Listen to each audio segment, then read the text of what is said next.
मैं भारतीय जनता पार्टी दिल्ली प्रदेश के झुग्गी झोपड़ी अनथराइज्ड कॉलोनी के प्रभारी होने के नाते मैं नीरज तिवारी और भारतीय जनता पार्टी नवीन सहादरा और उत्तरी पूर्वी लोकसभा क्षेत्र में इनके पधारने के लिए पूरे पार्टी की तरफ से और झुग्गी झोपड़ी अनथराइज्ड कॉलोनी की तरफ से मैं स्वयं और सारे पार्टी के पदाधिकारियों की तरफ से इनका हार्दिक स्वागत और अभिनंदन करता हूं। और इसके लिए मैं इनका आभारी हूं कि हमारे स्टील राज्य मंत्री कुलश्रेष्ठ जी यहाँ पधारे हैं और हमेशा समाज के अंतिम व्यक्ति के लिए ये खड़े रहते हैं, ऐसा जाना जाता है हमारे भारतीय जनता पार्टी में। मैं बन्ना एक बार यहाँ उपस्थित तमाम लोगों से आग्रह करना चाहता हूँ, जो भी हमारे झुग्गी झोपड़ी अनथराइज्ड के माताएं बहनें और भाई उपस्थित हैं तथा भारतीय जनता पार्टी के जितने भी पदाधिकारी उपस्थित हैं, एक बार जोरदार तालियों से हमारे माननीय मंत्री का स्वागत करें। बहुत बहुत धन्यवाद, आप यहाँ आए। बिहार विधान परिषद चुनाव की तैयारी शुरू हो चुकी है।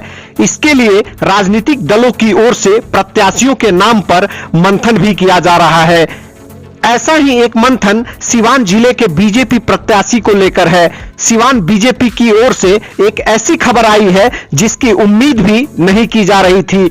दरअसल सिवान में बीजेपी की ओर से आगामी विधान परिषद चुनाव के लिए नीरज तिवारी को उम्मीदवार बनाया गया है।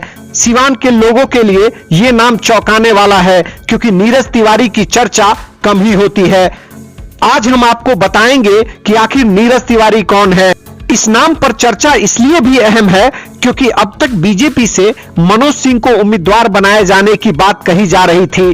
दरअसल लंबे समय से बीजेपी के साथ काम कर रहे नीरज तिवारी कोई नया नाम नहीं है। वह मूल रूप से गोरिया कोठी के सरारी गांव के रहने वाले हैं। पढ़ाई की बात करें तो वह ग्रेजुएट हैं। साल 1993 में बीडी इवनिंग कॉलेज पटना से इंटर की पढ़ाई पूरी की, जबकि 1991 में प्रेमचंद हाई स्कूल सरारी से मैट्रिक पास हुए। नीरज तिवारी साल 2015 में बड़हरिया से निर्दलीय विधानसभा चुनाव भी लड़ चुके हैं। नीरज के पिता दिवंगत मंगल प्रसाद तिवारी थे। नीरज की पत्नी पेशे से डॉक्टर हैं। नीरज तिवारी के विधान परिषद उम्मीदवार बनाए जाने की खबर मनोज सिंह समर्थकों के लिए किसी झटके से कम नहीं है। बीते दिनों ऐसी खबरें आई थी कि मनोज सिंह सिवान से बीजेपी के एमएलसी उम्मीदवार बनाए गए हैं। इस खबर को लेकर जब टाउन मिरर ने मनोज सिंह से बात की थी तो उन्होंने इसे गलत बताया था। हालांकि मनोज सिंह ने यह भी कहा था कि बीजेपी की कोर कमेटी मेरे नाम पर मंथन कर रही है, लेकिन अब तक आधिकारिक तौर पर मुझे इसकी जानकारी नहीं दी गई है। तब मनोज सिंह ने यह भी बताया था कि जब तक इसकी जानकारी पार्टी की ओर से नहीं मिल जाती है, मैं इसे गलत ही मानता हूं। नीरज तिवारी को विधान परिषद उम्मीदवार बनाए जाने की खबर की पुष्टि सिवान के पूर्व सांसद ओम प्रकाश यादव ने की, तो साथ ही मनोज सिंह पर भी निशाना साध दिया। ओम प्रकाश यादव ने अपने फेसबुक पेज पर लिखा है, मैं स्वच्छ राजनीति का पक्षधर हूं और स्वच्छ छवि वाले प्रत्याशियों के साथ कंधे से कंधा मिलाकर खड़ा रहता हूं। जिला सिवान संगठन के जिला अध्यक्ष श्री संजय पांडे जी के नेतृत्व में वरिष्ठ भाजपा नेता श्री व्यासदेव प्रसाद जी के आवास पर कोर कमेटी की तरफ से ब्राह्मण समाज से श्री नीरज तिवारी जी सर्वसम्मति से आगामी विधान परिषद चुनाव हेतु प्रत्याशी के लिए बिहार प्रदेश चुनाव समिति को भेजा गया है। आपको बता दें कि मनोज सिंह विधानसभा चुनाव में सिवान के रघुनाथपुर से मैदान में उतरे थे। मनोज सिंह बीजेपी के जिला अध्यक्ष रह चुके हैं। इसके अलावा वह एमएलसी भी रहे हैं, लेकिन रघुनाथपुर विधानसभा चुनाव में मनोज सिंह को टिकट नहीं मिला। ये सीट जेडीयू के खाते में चली गई और पार्टी ने राजेश्वर चौहान को टिकट दिया था। ऐसे में मनोज सिंह ने बागी तेवर अपनाते हुए लोजपा से टिकट ले लिया। मनोज सिंह के लोजपा से चुनाव मैदान में उतरने की वजह से जेडीयू की मुश्किल बढ़ गई और ये सीट राजद के खाते में चली गई।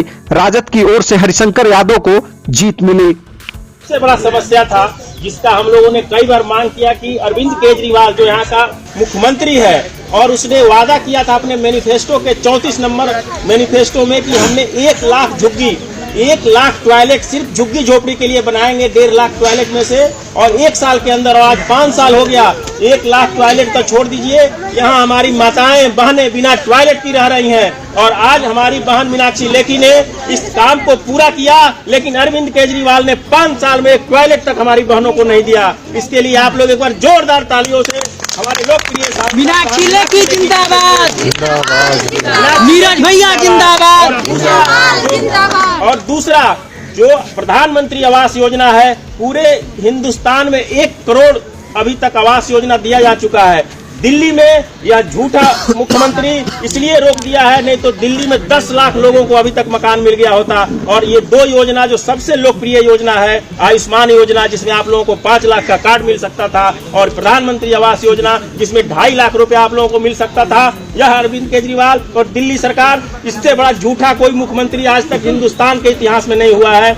और आज हमारी बहन मीनाक्षी लेखी जी आई हैं, और सौभाग्य की बात है कि जो भी छोटी मोटी समस्या हैं आपके पास, आज ऑन द टेबल ये इस चीज को निदान करके जा रही हैं। और ये जहां झुग्गी वही मकान का जो शुभारंभ है आज अपने हाथों से कर रही हैं। और मैं इनको, जो यहाँ 100 लोगों की चिट्ठी आई है, मैं इनको अपने हाथों से सौंप रहा हूँ 100 लोगों की चिट्ठी। उसके अलावा जितने लोग हैं मैं स्वयं आपके बैठ के फॉर्म भरवाऊंगा, और आप लोगों को यही मकान और यही टॉयलेट सब कुछ मिलेगा। एक बार जोरदार तालियों के साथ स्वागत कीजिए बहन जी का। और बहन जी स्वयं आप लोगों को बताएगी। उसके पहले एक बार भारत माता की, भारत माता की।